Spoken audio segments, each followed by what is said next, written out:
for me, it was a high school thing. For me, it was something that I had watched like pretty much all through high school.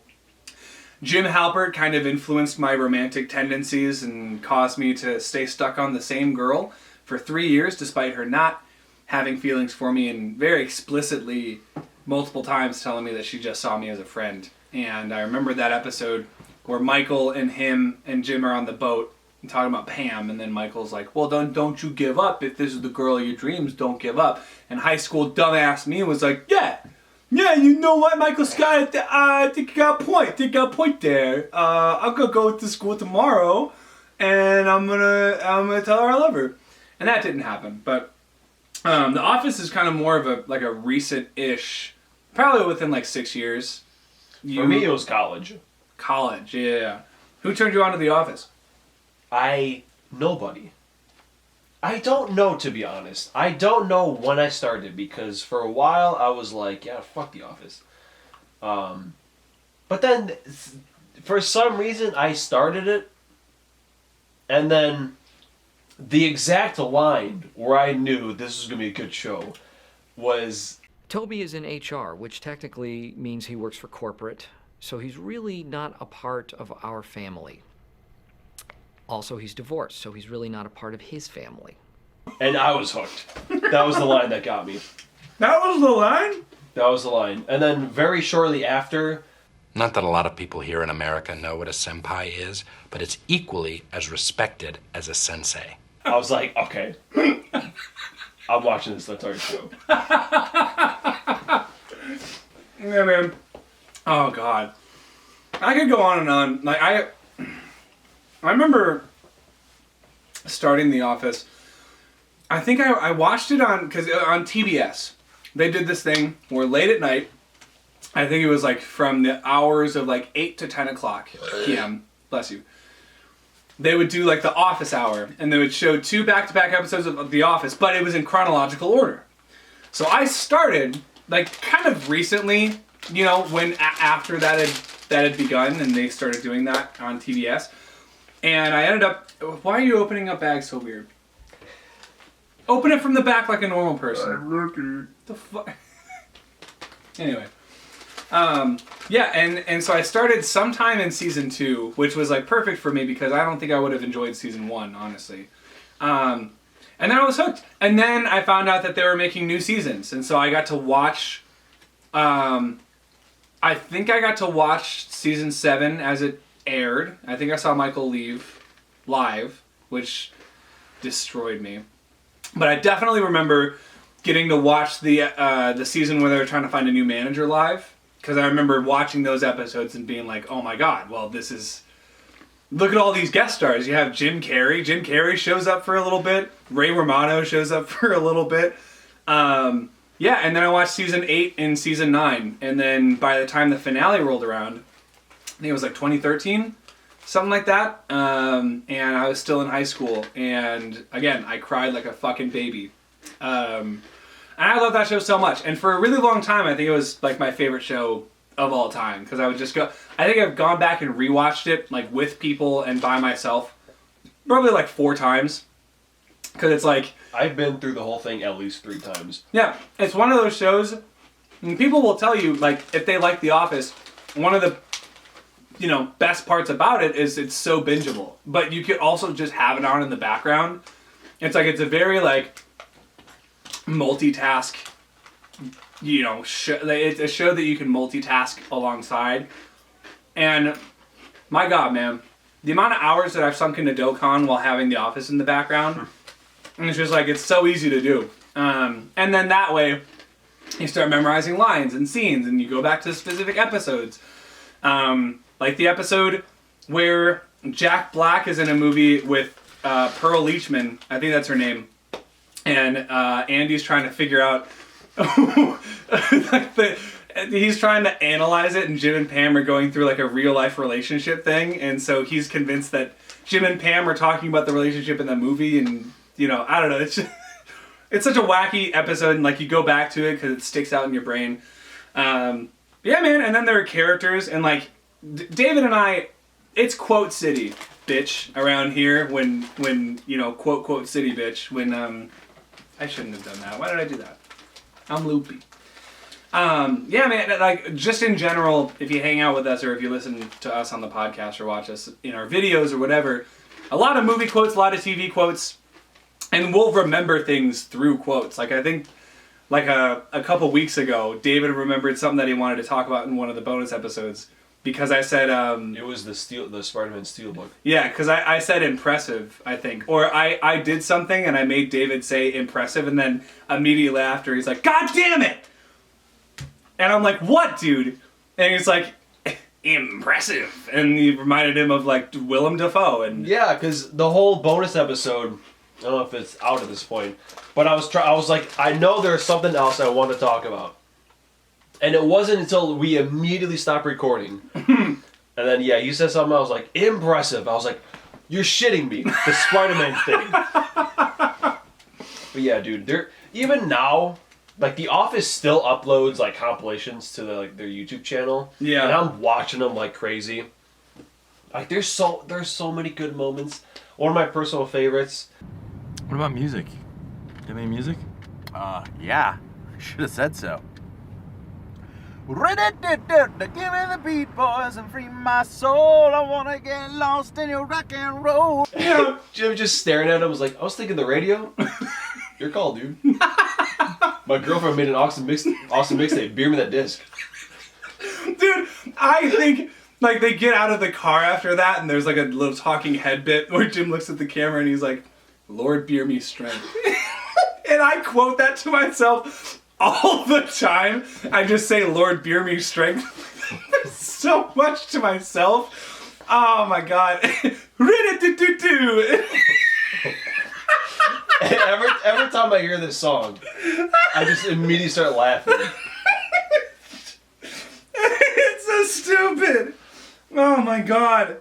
Yeah. And then of course there's the fire escape, which is everyone's like, that's like the pinnacle of the show, I think. Mm-hmm. Just that whole like the training dummy scene. That's where everyone's personality shines through like at once. Yeah. Yeah, the writers have a really good grasp on what each character does, and you put them in a situation like that where everyone's experiencing the same thing, but they all react to it differently. Like, Angela throws her cat through the ceiling because Oscar is up there, and Oscar's escaping through the vents in the ceiling, and she's like, save Sprinkles! And then she throws him up there. I don't know why that's so funny. But yeah, Stanley has a heart attack. Kevin breaks into the vending machine with a chair in the break room, and he just starts stealing snacks. Oh my god. And then, oh my god, Kevin's chili. Yeah, that was one of the moments that I was trying to think of. Like, right before this happened. Either that or the, why say more word when few word do trick. I even said that today to my coach at Dish. We were talking about like Polish and Greek words, and how like we use like context, so we don't have to like know every word. And I was like, yeah, why say more word when few word do trick? Just totally unrelated to this. Did he get the Office reference? I don't think you did, but in any case, yeah, dude, when he drops that chili. Oh. And his whole monologue and his whole voiceover is about how proud he is of his chili, and how it's like a family recipe, and he's like, man, I can't wait to do the Malone family proud. And it's just over footage of him trying to scoop it back up into the fucking thing. Oh, God. Well, and not even to mention, like, there's all the comedic bits, but I think the reason why The Office sticks out to me, personally, is because of all of the emotional things, too. Because I think any good show is going to be a balance of both those sides of the emotional coin, you know? It's like, comedy and drama, they work together so well that, like, rarely ever now do you see a show or a movie come out that's like, oh yeah, this is purely a comedy, or this is purely a drama. It's like, Yeah, you can't have one without the other, like, because the comedic bits make the dramatic bits that much more impactful and vice versa. So it's like, when you have all these funny moments in an episode of The Office, and then the end of the episode is like, oh, I'm trying to think of a really emotional one. I mean, obviously Michael leaving, that whole episode just fucking sucks so much. I hate watching that episode. I'm thinking of Parks and Rec moments now. Yeah, because there was a video that Drew Gooden put out where he was analyzing a bunch of shows and comparing shows that had laugh tracks to shows that didn't have laugh tracks.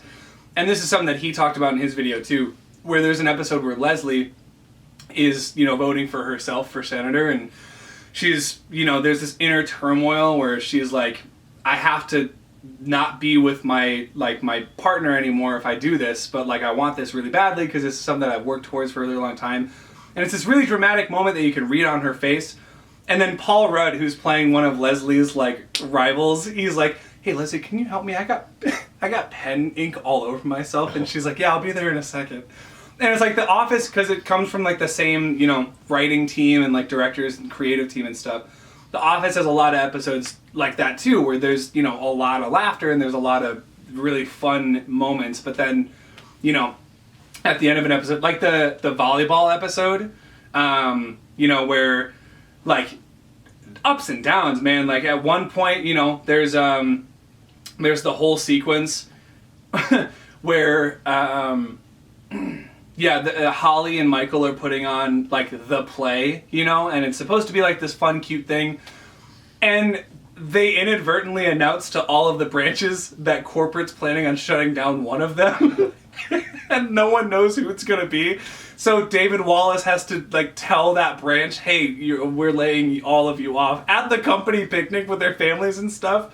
And then Jim and Pam, they get an announcement that they're pregnant, which is huge, and it's a really big moment for Jim at the end of the episode where he's crying and he's happy and ecstatic and everything. And then Dwight in the meantime is trying to distract everyone at the volleyball game.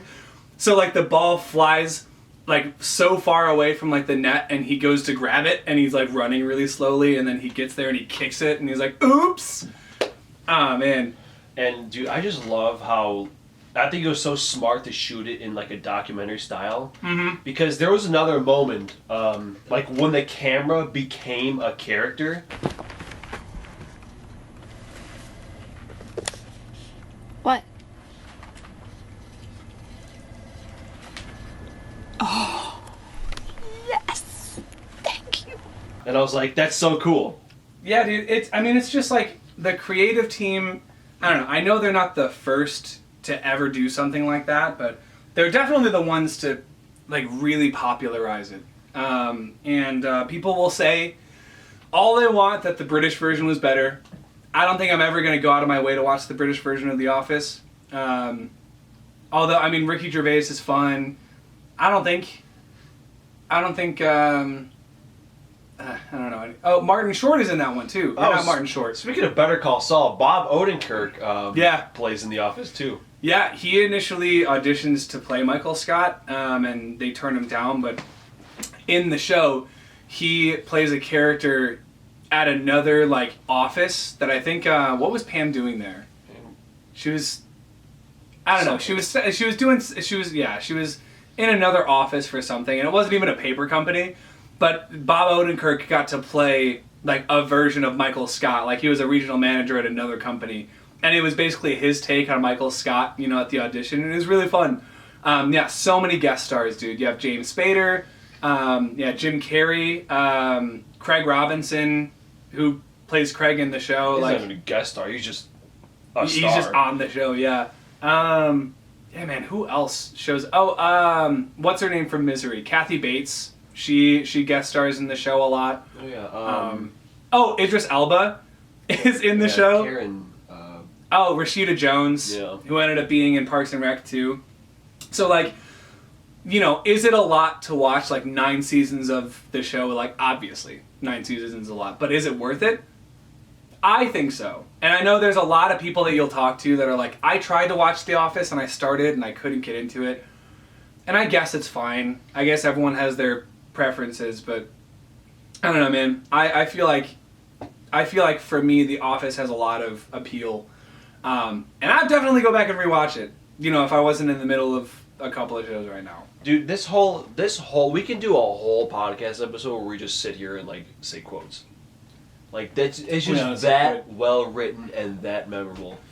Yeah, and I never thought that would be a show that like you and I could talk about, because I remember those times where you were like, yeah, fuck The Office, and I would think like, oh man, that sucks. I don't know why, because I was just fucking stupid. Yeah, I mean sometimes things get really popular, and I know for me, like, I will try to ignore the fact that I want to be a part of those conversations, but I never give myself the time to watch those things. Like anime, for a really long time, I didn't want to watch anime because, you know, I wasn't familiar with it. So instead of just being honest and telling people like, yeah, I don't watch a whole lot of anime, I would pretend that I didn't even care, that I didn't want to watch it. And now, some of my favorite, you know, pieces of media ever are either anime or like based in anime, and it's like I couldn't imagine, you know, my life had I not started, and I couldn't imagine my life if I hadn't watched The Office, because like I said, that was a huge